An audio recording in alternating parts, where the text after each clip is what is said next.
There is another tool, apart from brightness and contrast, that will enable us to improve an image quality from brightness perspective.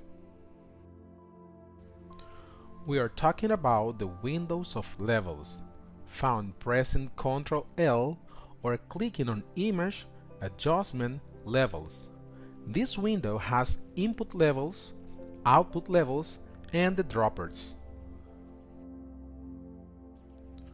On the input levels, we can see a little black mountain representing the image.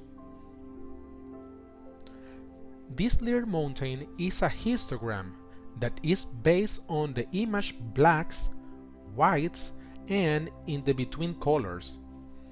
This mountain indicates that there is a huge lack of black and white on this image. It also tells us that the majority of this image is based on the between tones. Thus, if I move the black toward the top edges of the mountain and I do the same with the white color, I will be able to increase the contrast levels. On the brightness and contrast windows is only a slide. Using this tool, we do the same by increasing the black and the white separately. Now, I can choose the percentage I want to move the grays. For example, here we have a percentage of about 80% from black to gray and 20% from gray to white. Pure white, if you notice, doesn't get affected. So, I can choose in the between colors images tendency. Let's slide it a bit to this side and press OK. This is a method to adjust the brightness using levels tools. Another way to do the work on this image using levels is by using the droppers. Okay, I have a black dropper, a gray dropper, and a white dropper. If I select the black dropper and then I click on the image's darker areas, the bar begins to balance. And if I select the white dropper and then click on the image's lighter areas, that also gives the image some balance. I will then adjust the gray dropper to choose what I want in the between tones to be.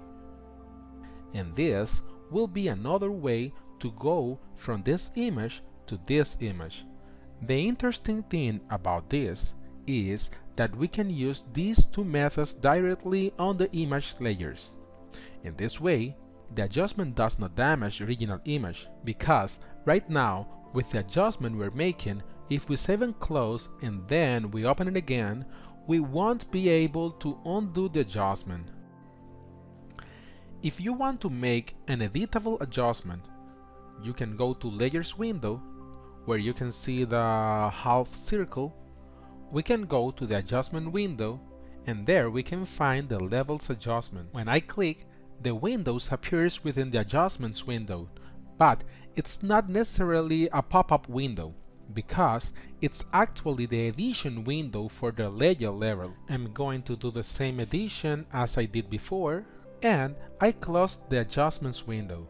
Then I noticed that as this adjustment was made on this layer, if I turn the layer off, I can step back, and if I turn it on, I step forward again. So I can undo anytime, but also if I double click, I can edit at any time.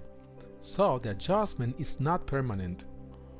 One of the main wonders from this editable adjustment, apart from allowing me to do many changes, is that I can make it to work only on one part of the image.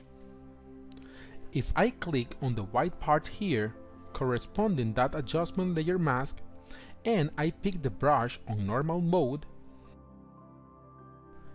and I color with black some part of the image, whenever I color black, I'm actually removing the adjustment or hiding it. So, if I continue to edit, the edition I make will not affect this part here, and this part is hidden and it cannot be edited. This part remains exactly the same as the original image.